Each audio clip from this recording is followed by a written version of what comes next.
आसमान से कैद की गई ये तस्वीरें राजस्थान के कोटा के रामगंज मंडी के एक मैदान की हैं, जहां पर बागेश्वर धाम के पीठाधीश्वर पंडित धीरेन्द्र कृष्ण शास्त्री की 3 दिवसीय राम कथा का आयोजन किया गया है।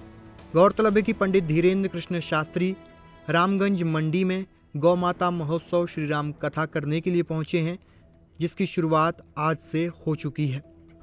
कथा के प्रथम दिवस बागेश्वर महाराज ने मंत्री मदन दिलावर के साथ गौ माता को चारा खिलाया, गुड़ खिलाया और उनका पूजन कर उनका आशीर्वाद लिया गया।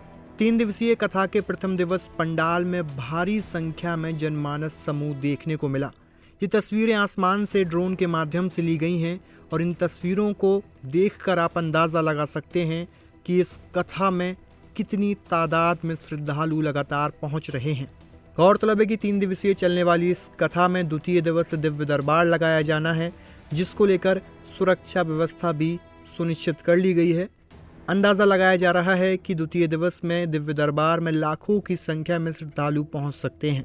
प्रथम दिवस की कथा के मध्य गौ माता महोत्सव श्री राम कथा में राजस्थान के राज्यपाल हरिभाऊ किशन राव बागड़े और कैबिनेट मंत्री हीरा लाल नागर ने पहुंचकर बागेश्वर महाराज को अंगवस्त्र भेंट किया और बागेश्वर महाराज से आशीर्वाद लिया। और अपना जो धर्म है, अपनी जी संस्कृति है, भारत की संस्कृति सबसे पुरानी संस्कृति है। ये संस्कृति जड़ों से उखाड़ने की अनेक लोगों ने प्रतिज्ञा की थी, लेकिन हमारे यहाँ जो ऋषि मुनि हुए,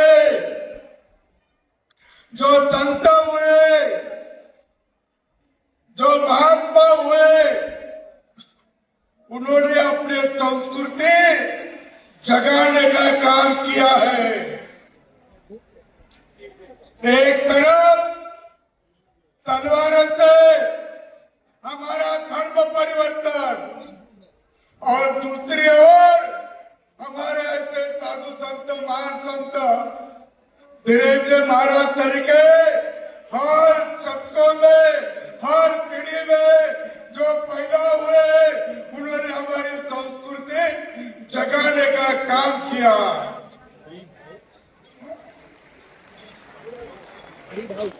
हमारा भारत एक समृद्ध भारत था, वैभवशाली भारत था, शिक्षण के लिए आगे जाने वाला भारत था। हमारा भारत, अंग्रेजों ने बोला है भारत समृद्ध देश है, और उनके नियत अच्छी है, नैतिकता है, ईमानदारी है, प्रामाणिकता है। कहीं मुझे वो बोल रहे थे अंग्रेजों ने, माल निकालो, हमें कहीं चोर दिखा नहीं, हमें कोई भीख मांगने वाला दिखा नहीं। इतना भारत श्रेष्ठ था, समृद्ध था, लेकिन हमको उन्होंने कंगाल बनाया। महात्मा गांधी का एक भाषण है, उन्होंने बोला अंग्रेजों ने हमको लूटा, अंग्रेजों ने हमें भूखे मरा, हम भूखे मरे।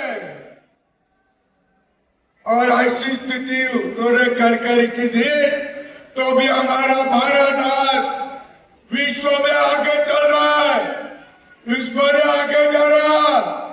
और ऐसे धीरेन्द्र महाराज तरीके, शास्त्री तरीके जो प्रवक्ता है, हिंदू धर्म के प्रवक्ता है, वो सारे देश में, विदेश में, जैसा स्वामी विवेकानंद ने 1893 में जो शिकागो में, अमेरिका में जाकर हिंदू धर्म का नाम ऊंचा किया, भारत का नाम ऊंचा किया, ऐसे हमारे धीरेन्द्र शास्त्री जी महाराज ये भी हिंदू धर्म का, हिंदू संस्कृति का, भारतीयों का, देव धर्म का नाम ऊंचा करे, नाम बढ़ाए, इनका नाम विश्व में भी जाएगा, इनका नाम विश्व में जाएगा।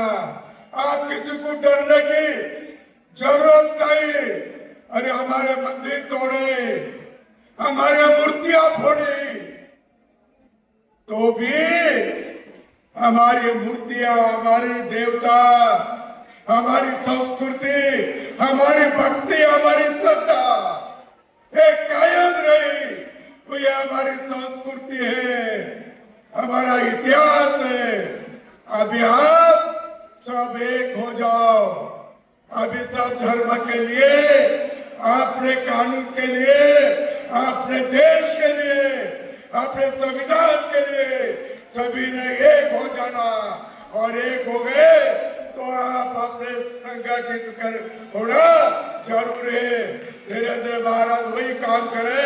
मैं धीरे धीरे महाराज से प्रार्थना करता हूँ, परमेश्वर से प्रार्थना करता हूँ कि धीरे धीरे महाराज आपका आयुष्य बढ़े, आप और कई सालों तक हमारे समाज का, भारतीय समाज का, हिंदू समाज का ऐसा प्रबंधन करके रहो कि जो हमारे इसमें जोर आएगा, जोश आएगा और भारत माता का नाम विश्व में हम जाएंगे, भारत माता का झंडा हम फहराएंगे, विश्व में फहराएंगे।